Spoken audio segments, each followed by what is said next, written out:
90 రోజుల కోర్సు పూర్తి చేస్తే చాలు 100% ప్లేస్మెంట్ సపోర్ట్ తో సాఫ్ట్వేర్ జాబ్ మీ సొంతం. వెంటనే కోడ్ జ్ఞాన్ డెస్టినేషన్ ని సంప్రదించండి.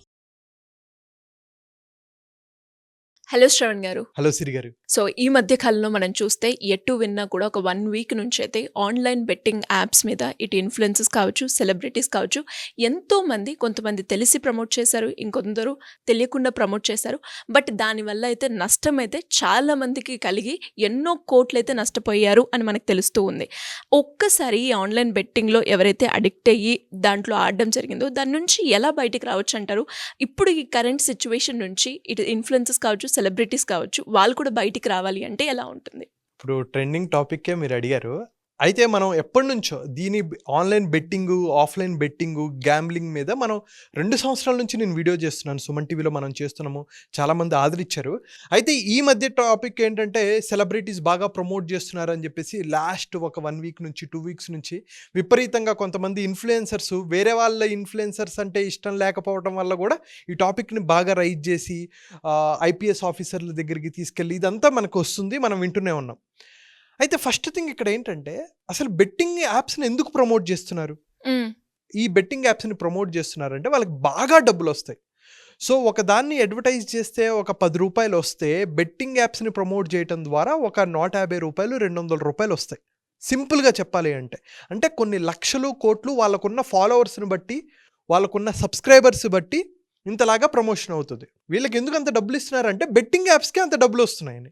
ఈ బెట్టింగ్ యాప్స్కి ఎక్కడి నుంచి వస్తున్నాయి? నా ఫేవరెట్ సెలబ్రిటీ, నా ఫేవరెట్ ఇన్ఫ్లుయెన్సర్ చెప్పాడు కదా అని చెప్పి వాళ్ళు ఆ గేమ్ ఆడి ఒక 100 రూపాయలు, 200 రూపాయలు, 300 రూపాయలతో మొదలుపెట్టి 500 రూపాయలతో మొదలుపెట్టి 50,000, 1,00,000 రూపాయలు, 2 లక్షలు, 5 లక్షలు పోగొట్టుకొని, ఇంకా చెప్పాలంటే 50 లక్షలు, 2 కోట్లు, 3 కోట్లు పోగొట్టుకున్న వాళ్ళు కూడా ఉన్నారు. ఎందుకు? ఈ ప్రాసెస్ ఎలా ఉంటుందంటే ఫస్ట్ మనం గేమ్ ఆడినప్పుడు గేమ్లో డబ్బులు వస్తాయి. దీన్ని విన్నింగ్ ఫేజ్ అంటాం. మనకి డబ్బులు వస్తున్నప్పుడు మనం ఆపుతామా? ఖచ్చితంగా ఆపం. సో నేను ఎప్పుడైతే 100 రూపాయలు పెట్టినప్పుడు నాకు 1000 రూపాయలు వస్తే అరే నాకు 900 రూపాయలు లాభం రా. ఓకే, అదే 1000 రూపాయలు పెట్టినప్పుడు నాకు ఒక 10,000, ఒక 5,000 లాభం వచ్చినప్పుడు అరే నేను రోజంతా కష్టపడితే, లేదు నెలంతా కష్టపడితే నాకు 20,000, 30,000 జీతం వస్తుందంటే నాకు ఒక రోజులో వచ్చింది కదా అనే మైండ్ సెట్తో వాళ్ళు కంటిన్యూస్గా ఆడాలనుకుంటారు. అయితే ఎప్పుడు విన్నింగ్ ఫేజ్లో ఉండరు. దాని తర్వాత ఏమవుతుందంటే లూజింగ్ ఫేజ్కి వస్తారు. లూజింగ్ ఫేజ్ అంటే ఏంటంటే కంటిన్యూస్గా డబ్బులు పోతూ ఉంటాయి. డబ్బులు పోతూ ఉంటే ఇక్కడ ఆపలేడు. ఎందుకు? నా డబ్బులు పోయాయి కదా, ఆ డబ్బులు నేను రికవర్ చేసుకోవాలి. అయితే సింపుల్ ఏంటంటే మన పెద్దవాళ్ళ సామెత ఉంది, పెద్దవాళ్ళు చెప్పింది, ఎక్కడ పోయింది అక్కడే వెతుక్కోవాలని. ఇక్కడ చాలామంది బెట్టింగ్ ఆడేవాళ్ళు దాన్ని చాలా సీరియస్గా తీసుకుంటారు. నువ్వు ఎక్కడైతే డబ్బులు పోగొట్టుకున్నావో అక్కడ డబ్బులు ఎత్తుక్కుంటాను అనుకుంటే ఎస్పెషల్లీ బెట్టింగ్ అండ్ గ్యామ్లింగ్లో అది చాలా మూర్ఖత్వం. ఎందుకంటే అది నిన్ను చాలా ఈడ్చి కిందకి లాగేంత వరకు అది నిన్ను వదిలిపెట్టదు. సో నీ డబ్బులు ఇంకా పోతూనే ఉంటాయి. ఎందుకంటే ఇదంతా అర్థం చేసుకోవాల్సింది ఏంటంటే ఇదంతా కంప్యూటర్ ఆల్గరిథం. ఎస్పెషల్లీ మనం ఆన్లైన్ గేమ్స్ గురించి మాట్లాడితే ఇదంతా ఆల్గరిథం. ఆల్గరిథం అంటే దీన్ని ఎవరు డిజైన్ చేస్తారు? మనకి ఎలాగైతే ఒక ర్యాపిడో, ఒక ఓలా, ఊబర్, గూగుల్ మ్యాప్స్ ఎలా వర్క్ అవుతాయి అంటే ఇక్కడికి వెళ్తే నీకు షార్టెస్ట్ డిస్టెన్సు ఇవేం చెప్తూ ఉంటాయి కదా. అలాంటి స్మార్టెస్ట్ బ్రెయిన్స్ ఈ యాప్స్ని డెవలప్ చేస్తారు. ఒక ఐఐటీస్, ఎన్ఐటీస్ లేదా టాప్ కంప్యూటర్ సైన్స్ స్టూడెంట్స్ ఎవరికైతే కోడింగ్ మీద బాగా అవగాహన ఉందో వాళ్ళు ఈ యాప్స్ని తయారు చేస్తున్నారు. సో ఇనీషియల్గా ఈ యాప్స్ మొదలుపెట్టినప్పుడు డబ్బులు వస్తాయి, ఖచ్చితంగా వస్తాయి. ఎందుకంటే డబ్బులు రాకపోతే ఆడు కదా. ఓకే, మ్యాక్సిమం 80-90% పీపుల్కి ఇనీషియల్గా పెట్టినప్పుడు డబ్బులు వస్తాయి. వాళ్ళు అలా డిజైన్ చేస్తారు. తర్వాత ఏమవుతుంది, వీడు నెమ్మదిగా ఎడిక్ట్ అవుతూ ఉంటాడు. ఎడిక్ట్ అంటే ఏంటి? రోజు 1 గంట 2 గంటల్లో ఈ గేమ్ మీద ఆడుతూ ఉంటాడు. ఈ గేమ్ మీద టైం స్పెండ్ చేస్తుంటాడు. ఎప్పుడైతే టైం స్పెండ్ చేస్తూ ఉంటాడో ఏమవుతుంది, యాపోడు వాడికే కనుక వాయిస్ ఉంటే వాడికి 20,000 ఇచ్చో చాలు, నెమ్మదిగా వేసేద్దాం వాడిని. ఓకే. ఎలా అయితే మన ఇన్‌స్టాగ్రామ్‌లో మనం ఏదైతే రిలేటెడ్‌గా చూస్తూ ఉంటే అది ఎలా అయితే వస్తుందో అలాగే ఇప్పుడు మనం ఒక్కసారి గనుక అందులో వెళ్ళినప్పుడు చాలా బానే ఉంటది. అది కూడా ఒక ట్రాపే. ఫస్ట్ డబ్బులు ఇవ్వు, వాడికి ఇవ్వు. ఎందుకంటే వీడికి కిక్రా. ఇనీషియల్గా సింపుల్ ఎగ్జాంపుల్ అండి, వాడు 1000 రూపాయలు పెట్టాడు, 1000 రూపాయలు పోయాయి. ఇంకొకసారి పెట్టాడు, పోన్లే ఒకసారి పోయాయి కదా ఇంకొకసారి పెడదామని చెప్పి ఇంకొక 1000 రూపాయలు పెట్టాడు. అప్పుడు పోయాయి అనుకోండి, వెంటనే ఆపేస్తాడా లేదా? డెఫినెట్‌గా. నాకు 2 సార్లు పెట్టాను, 2 సార్లు రాలేదు, మేబీ ఇంకొకసారి ట్రై చేశాడు. 3 సార్లు పెట్టాను, 3 సార్లు పోయాయని అనుకున్న వాడికి ఇంకొకసారి ఇంకొక 5,000 పెడతాడా? ఖచ్చితంగా పెట్టాడు. అదే 1000 రూపాయలు పెట్టి 5,000 సంపాదించి 10,000 సంపాదించి మళ్ళీ దాంట్లో కూడా లాస్లు వస్తాయి, కొంచెం 2,000 3,000 తగ్గుతాయి. కానీ వీడికి ఏంటి 1000 రూపాయలు పెట్టాడు, 7,000 8,000 ప్రాఫిట్ వచ్చింది కదా, చాలు నాకు అని కంటిన్యూస్గా ఆడటం మొదలు పెడతారు. అప్పుడు సెకండ్ ఫేజ్, నేను ఇందాక ఫస్ట్ ఫేజ్ ఏంటి విన్నింగ్ ఫేజ్, సెకండ్ ఫేజ్ ఏంటి లూజింగ్ ఫేజ్. లూజింగ్ ఫేజ్లో డబ్బులు పోతూ ఉంటాయి. ఇప్పుడు అర్థం కాదు, అరే అంతకుముందు డబ్బులు వచ్చాయి కదా, ఇప్పుడు ఎందుకు డబ్బులు పోతున్నాయి అని చెప్పి డబ్బులు మళ్ళీ పెట్టడం మొదలు పెడతాడు. పోతూ ఉంటాయి. అప్పుడు మనిషి థర్డ్ ఫేజ్లోకి వెళ్తాడు, which is called desperation phase. Desperation phase అంటే ఏంటి? అరే నాకు మొన్నటి వరకు డబ్బులు వచ్చాయి, ఇప్పుడు ఎందుకు డబ్బులు రావట్లేదు అని మదన పడుతూ ఉంటాడు, కోప్పడుతూ ఉంటాడు, చిరాకు వస్తూ ఉంటుంది, ఇరిటేషన్ వస్తూ ఉంటుంది, చిన్న చిన్న వాటికి ఇంట్లో వాళ్ళ మీద అరుస్తూ ఉంటాడు. ఇప్పుడు తను ఏం చేయాలి? తన దగ్గర డబ్బులు అయిపోయాయి, ఇంట్లో దొంగతనం చేయడం మొదలు పెడతాడు. బంగారం అమ్మేద్దామా సైలెంట్గా, ఇంట్లో ఎక్కడైనా అమ్మ వాళ్ళు పెట్టిన డబ్బులు కానీ నాన్న పెట్టిన డబ్బులు కానీ ఏమైనా ఉన్నాయా, లేదు వాళ్ళ అకౌంట్లో నుంచి వీళ్ళ అకౌంట్లోకి ట్రాన్స్ఫర్ చేసుకోవటం, ఇవి చేస్తూ ఉంటారు. ఇవన్నీ చేసేది ఎవరు? షార్ట్ కట్లో డబ్బులు సంపాదించాలి అని చెప్పే ఉద్దేశంలో థర్డ్ ఫేజ్ డెస్పరేషన్ ఫేజ్. ఎందుకు? ఈ లాసెస్ని రికవర్ చేసుకోవాలి. ఇంట్లో వాళ్ళతో చెప్తే కొడతారు, ఇంట్లో వాళ్ళు బయటకు పంపించేస్తారు. ఒక మెచ్యూర్డ్ పర్సన్, ఒక 30-35 ఇంట్లో ఉంటే పర్లేదు. ఒక 18-19 ఇయర్స్, ఒక 16 ఇయర్స్, 22 ఇయర్స్ అబ్బాయి ఇలా చేస్తే ఏమవుతుంది? ఈ లోన్ యాప్స్ ఏం చేస్తారు? నీకు కావాలా 1,00,000 రూపాయలు, without any documents, without any proof వాళ్ళు ఇచ్చేస్తారు. ఈ డబ్బులు పెట్టేస్తాడు, అలా పోతుంటారు. ఈ లోన్ యాప్ వాళ్ళు ఇంటికి వస్తారు, క్రెడిట్ కార్డ్ వాళ్ళు ఇంటికి వస్తారు, మీరు నా డబ్బులు ఇవ్వు అని చెప్పేసి వాళ్ళు మీద పడుతుంటారు. అప్పుడు ఇంట్లో వాళ్ళకి తెలుస్తుంది. ఇంకా నేను చాలా స్టోరీస్ మనం ఎపిసోడ్స్ లాగా చేద్దాం, డిఫరెంట్ టాపిక్స్ చేద్దాము. But to be precise, winning phase, losing phase, desperation phase and hopeless phase. ఈ స్టేజ్లో ఏమవుతుందంటే నాకు ఇంకా డబ్బులు రావు, నేను చచ్చిపోతాను, నాకు 50 లక్షలు అప్పు ఉంది, నాకు 30 లక్షలు అప్పు ఉంది. ఈ 30 లక్షలు 50 లక్షలు ఎప్పుడు అప్పు అయ్యాయి? ఏవైతే పోయిన 2 లక్షలు 3 లక్షలు 5 లక్షలు ఉన్నాయి కదా, దాన్ని రికవర్ చేసుకోవడం కోసం వీళ్ళు 30 లక్షలు పోగొట్టుకుంటారు. ఆస్తులు అమ్ముకున్న వాళ్ళు ఉన్నారు, 80 లక్షలు. నాకు తెలిసిన ఒక పోలీస్ ఆఫీసర్ ఉన్నారు, ఆర్థోపెడిషియన్ ఉన్నారు, ఒక గుంటూరులో డాక్టర్ ఉన్నారు, ముంబైలో నేవీ ఆఫీసర్ ఉన్నారు, ఆమ్స్టర్డామ్లో ఒక పెద్ద సీనియర్ బిజినెస్ మ్యాన్ ఉన్నాడు. 17 కోట్లు పోగొట్టుకున్నాడు. మీకు డబ్బులు షార్ట్ కట్లో వస్తాయి అంటే ఫస్ట్ థింగ్ ఎవరు నమ్మద్దు. ఎందుకంటే ఒక బెట్టింగ్ యాప్స్ వాడు యాప్ తయారు చేసి ఒక పెద్ద సెలబ్రిటీని ప్రమోట్ చేసి టీవీ వాడికి పే చేయాలి. వాడు యాప్ డిజైనింగ్కి కొన్ని లక్షలు ఖర్చు పెడతాడు, సెలబ్రిటీకి కొన్ని లక్షలు ఖర్చు పెడతాడు, కోట్లు ఖర్చు పెడతాడు, టీవీలో అడ్వర్టైజ్ చేయడానికి కోట్లు ఖర్చు పెడతాడు. వాడు నీకు ఫ్రీగా ఎందుకు డబ్బులు ఇస్తాడు అని గనక మనం ఆలోచించగలిగితే, జస్ట్ లాజికల్ రీజనింగ్ ఆలోచిస్తే చాలామంది దీని నుంచి బయటికి రాగలరు.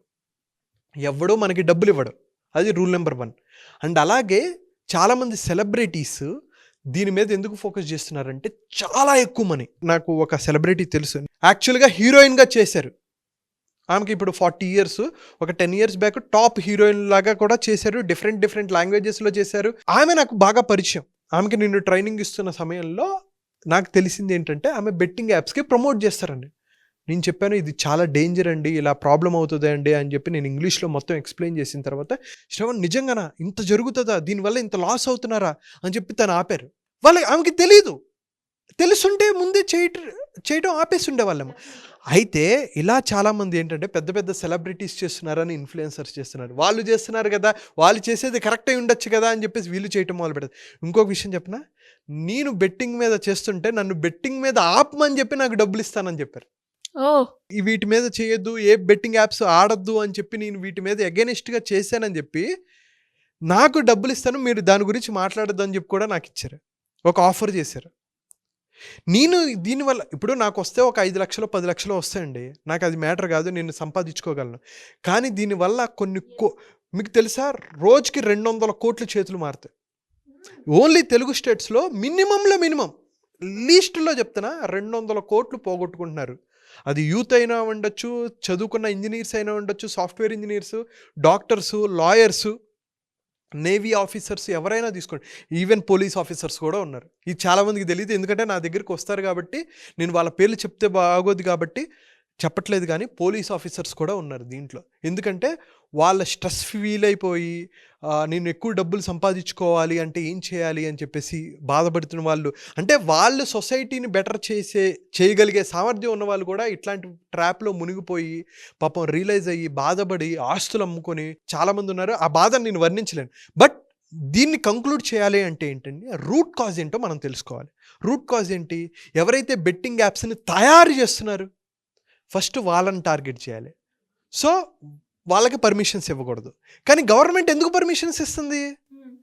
Because they get money. High GSTs వస్తూ ఉంటాయి, ట్యాక్స్ పే చేస్తున్నారు వాళ్ళు 20%, 30%. ఇప్పుడు గోవా లాంటి ప్లేసులకు వెళ్తే గోవా మెయిన్లీ రన్ అయ్యేది కెసినోస్ మీద. కెసినోస్ వల్ల ఎన్నో కోట్లు వస్తున్నాయి. సో గోవా డెవలప్ అవ్వడానికి గోవా మేజర్ ఇన్కమ్ ఎక్కడి నుంచి వస్తుంది? కెసినోస్. వాళ్ళు ఆపలేరు. అది ఆఫ్లైన్. ఇదంతా మళ్ళీ సపరేట్ స్టోరీ, ఆఫ్లైన్ వల్ల ఆన్లైన్ వల్ల. కానీ ఆఫ్లైన్ కన్నా మోర్ డేంజరస్ ఏంటంటే ఆన్లైన్. ఎందుకంటే ఒక 10 ఏళ్ల పిల్లాడు, 15 ఏళ్ల పిల్లాడు, 13 ఏళ్ల పిల్లాడు, ఒక 18 ఏళ్ల కుర్రోడు, వీళ్ళు కూడా వాళ్ళ పేరెంట్స్ ఫోన్ తీసుకొని దాంట్లో ఉన్న డబ్బుల్ని ఒక యాప్ లాగా ఉండదు, వెబ్సైట్లో నుంచి క్లిక్ చేసి ఆ గేమ్ ఆడి డబ్బులు పోగొట్టుకునే అవకాశాలు హైగా ఉన్నాయి. కాబట్టి మనం ఇచ్చే సందేశం ఏంటంటే, దీని మీద మేము సిరిగారు ఇంకా ఎన్నో వీడియోస్ చేస్తాం, డీటెయిల్డ్ వీడియోస్ చేస్తాము. మేము చెప్పేది ఏంటంటే, మీరు తక్షణమే మీ ఇంట్లో ఎవరైనా క్రికెట్ చూస్తుంటే, వాళ్ళు క్రికెట్ చూస్తున్నారా, ఫోన్లో మాట్లాడుతూ ఏమైనా ఫోన్లో యాప్స్ ఏమైనా ఆడుతున్నారా, బాల్ టు బాల్ బెట్టింగ్ వేస్తున్నారా, టాస్కి బెట్టింగ్ వేసేవాళ్ళు ఉన్నారు, ఈ టీం గెలుస్తుందని బెట్టింగ్ వేసేవాళ్ళు ఉన్నారు, ఈ ప్లేయర్ ఇంత రన్స్ కొడతాడని బెట్టింగ్ వేసేవాళ్ళు ఉన్నారు. దీనివల్ల మన దేశం ఎటువైపు వెళ్తుందండి? అటు ఆర్థికంగా నష్టపోతున్నాడు, మనశ్శాంతి ఉండదు, physical, mental, emotional, spiritual health నాశనం అయిపోతుంది. డబ్బులు పోగొట్టుకున్నాడు హ్యాపీగా జాబ్ చేయగలడా? జాబ్ ఆర్ బిజినెస్ చేయలేడు. ఫినాన్షియల్ లాస్, ఇంట్లో వాళ్ళతో ఫ్యామిలీ మెంబర్స్తో సరిగ్గా మాట్లాడలేరు. సో అన్ని రకాలుగా జీవితం అల్లకల్లోలం అవుతుంది. చివరికి చెప్పాలంటే కోటీశ్వరుని కూడా కూటికి లేకుండా చేసేది ఏమైనా ఉంది అంటే అది బెట్టింగ్ అండ్ గ్యాంబ్లింగ్. దాంతోపాటు స్టాక్ మార్కెట్ మీకు నాలెడ్జ్ లేకుండా స్టాక్స్లో ఇన్వెస్ట్ చేసినా, క్రిప్టో మార్కెట్లో ఇన్వెస్ట్ చేసినా, లేదు ఒక వ్యక్తి చెప్పాడు ఇక్కడ పెడితే నీ రిటర్న్స్ డబుల్ అయిపోతాయి, నీ 2 లక్షలు కాస్త 4 లక్షలు అయిపోతాయి వితిన్ 3 మంత్స్లో 2 మంత్స్లో అంటే మీరు ఎవరి మాట నమ్మద్దు. ఏది నిర్ణయం తీసుకున్నా చాలా లాజికల్గా ఆలోచించి చేయండి. షార్ట్కట్లో వచ్చే డబ్బులు షార్ట్ టైంలో మిమ్మల్ని పతనం చేస్తాయి. That's a simple thing. Great అండి శ్రవణ్ గారు. అండ్ బేసిక్గా ఈ మధ్య కాలంలో అంటే మీరు అన్నట్టుగానే ఎంతోమంది ఇన్ఫ్లుయెన్సర్స్ కావచ్చు, లేదు అంటే సెలబ్రిటీస్ కావచ్చు, ప్రమోట్ చేయడం మనం చూస్తూ ఉన్నాం. కానీ చాలామంది దీని గురించి అవేర్నెస్ లేక ఇందులో ట్రాప్లో పడిపోయి దాని నుంచి ఎలా బయటికి రావాలో తెలియక, అసలు మీరు అన్నట్టుగా కొంతమంది ఇల్లు నుంచి వెళ్ళిపోవడం కావచ్చు, సూసైడ్ చేసుకోవడం కావచ్చు, డిప్రెషన్లోకి వెళ్ళడం మనం చూస్తూ ఉన్నాం. అసలు దానికి సంబంధించి కొన్ని వీడియోస్ మనం చేయడమే కాకుండా ఖచ్చితంగా మనం చేద్దాం. దాంతోపాటు ఇలా ఎవరికైనా ఈ ఆన్లైన్ బెట్టింగ్ యాప్లో నేను మునిగాను, దాని నుంచి నేను బయటికి రావాలి అనుకుంటున్నాను, దానికి మీ గైడెన్స్ కావాలి అనుకున్నప్పుడు ఎలా మిమ్మల్ని అప్రోచ్ అయ్యే ఛాన్స్ ఉందంటారు? యాజ్ యూ నో, టైం చాలా లిమిటెడ్ ప్రతి మనిషికి. ఇప్పుడు నేను రోజుకు ఒకరినే నేను అపాయింట్మెంట్ తీసుకున్నాను అనుకోండి, నాకున్న పనులతో నేను ఒకరితో అపాయింట్మెంట్ తీసుకుంటే 2 to 3 hours పడుతుంది. రోజుకు ఒకరిని తీసుకుంటే నేను సంవత్సరానికి 365 మందిని మాత్రమే తీసుకోగలను. రోజుకు ఒకరిని, అది కూడా సాటర్డే, సండేస్, ఫెస్టివల్స్ తీసేస్తే 10 సంవత్సరాలకి ఎంతమందిని తీయచ్చు? 3650. 20 సంవత్సరాలు అంటే ఆల్మోస్ట్ నేను 10,000 మందిని చేయాలంటే నేను ఆల్మోస్ట్ 25 సంవత్సరాలు నేను ఇదే పనిగా రోజు ఒకరిని కలుస్తూ బెట్టింగ్ మీద అవేర్నెస్ క్రియేట్ చేస్తుంటే నేను 25 సంవత్సరాల్లో కేవలం 10,000 మందిని మాత్రమే నేను చేయగలను. So but definitely they can reach out to me. కింద కనిపిస్తున్న నెంబర్కి కాల్ చేసి అపాయింట్మెంట్ బుక్ చేసుకోవచ్చు. దాంతోపాటు మనం కోర్స్ కూడా ఒకటి 10 days కోర్స్ మైండ్ఫుల్ మిలియనీర్ మనం వాళ్ళకి ఇస్తాము. వాళ్ళు దాంతో అవి చూసుకుంటూ ట్రావెల్ చేయొచ్చు, మనతో పాటు ట్రావెల్ చేయొచ్చు. అండ్ అలాగే మనం కొన్ని ఆన్లైన్ సెషన్స్ కూడా కండక్ట్ చేసే ప్లాన్లో ఉన్నారు. సో ఎవరైతే ఈ బెట్టింగ్ నుంచి బయటికి రావాలి, నేర్చుకోవాలి, నా లైఫ్ని నేను బెటర్గా లీడ్ చేయాలి, ఒక అద్భుతమైన లైఫ్ స్టైల్ లీడ్ చేయాలని అనుకున్న వాళ్ళు కింద కనిపిస్తున్న నెంబర్కి కాల్ చేసి మోర్ డీటెయిల్స్ తెలుసుకోవచ్చు. థ్యాంక్ యూ అండి. Thank you so much. Thank you అండి. Thank you so much. Suman టీవీలో మీ పర్సనల్ అండ్ బిజినెస్ ప్రమోషన్స్ కోసం కింది నెంబర్కి కాంటాక్ట్ చేయండి.